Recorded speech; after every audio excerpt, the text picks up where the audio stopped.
नमस्कार, बहुत स्वागत है आपका। हिंदी खबर देख रहे हैं आप और मैं हूं आपके साथ श्रेया दीक्षित। बुलेटिन की शुरुआत करेंगे बड़ी खबर के साथ, जहां राहुल गांधी पर बीजेपी का हमला देखने को मिला। राहुल गांधी ने असंसदीय शब्दों का प्रयोग किया। बीजेपी ने कहा कि राहुल के पास कोई तथ्य नहीं है, विपक्ष सदन नहीं चलने दे रहा है। ये आरोप लगे राहुल गांधी पर। राहुल गांधी ने भ्रमित करने की कोशिश की है। छात्रों पर दिल्ली में गोली नहीं चली, बीजेपी ने इसका पूरी तरीके से समर्थन नहीं किया। बीजेपी ने साफ तौर पर कहा कि जिस तरीके से आरोप राहुल गांधी लगा रहे थे छात्रों पर गोली चलाने के, वैसा कुछ भी नहीं हुआ है। फायरिंग का आदेश वाला आरोप भी झूठा बीजेपी ने बताया है। बीजेपी ने कहा कि राहुल बोले छात्र इडियट और अंधभक्त हैं। ये बड़ी अपडेट इस वक्त हम आप तक साझा कर रहे हैं, जहां बीजेपी राहुल गांधी पर हमलावर होती हुई नजर आ रही है। कोई छात्र मूर्ख और अंधभक्त बिल्कुल नहीं है, ये बीजेपी ने राहुल गांधी को कहा। तो ये बड़ी अपडेट इस वक्त फिलहाल सामने आ रही है। वे दे इडियट्स और अंधभक्त थे वहां पे।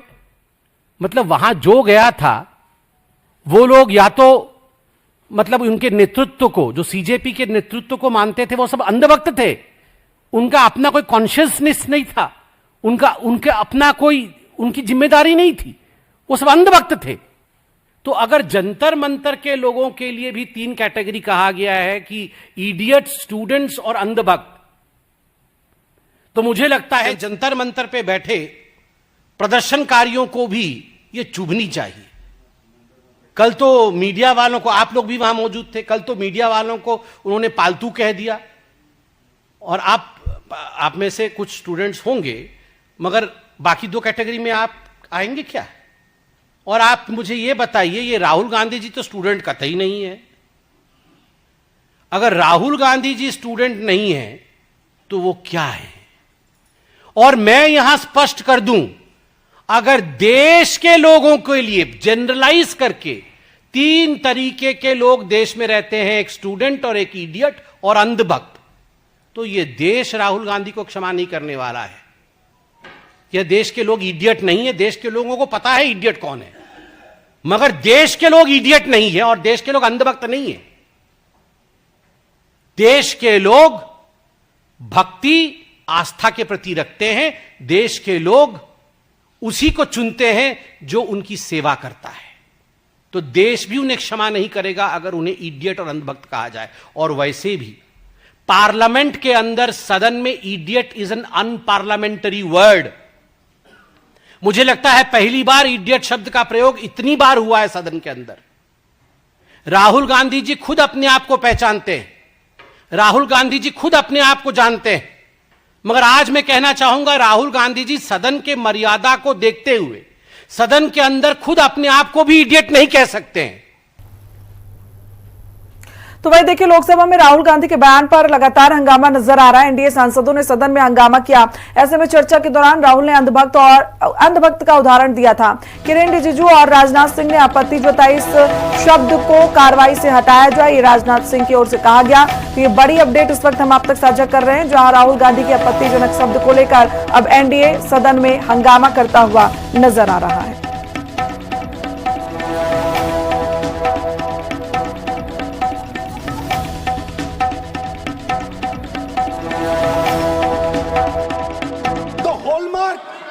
The hallmark, she said, the student, she says the student wears the truth on his or her chest proudly. It's written here. And I said, what about the other type? She says the other type requires an image. It requires an image, and as that image is not true, because the idiot is trying to pretend that he is God. I'm not talking about that. As it is not true and the idiot is trying to pretend he's God, he has to create this massive image. Then I asked a question, sir. मैं सोचा कि यार ये, sorry sir, मैं सोचा कि ये student है और फिर ये इडियट भी है, तो मैंने उससे पूछा, एक बात बताओ, ये तीसरी कैटेगरी कहां जाती है?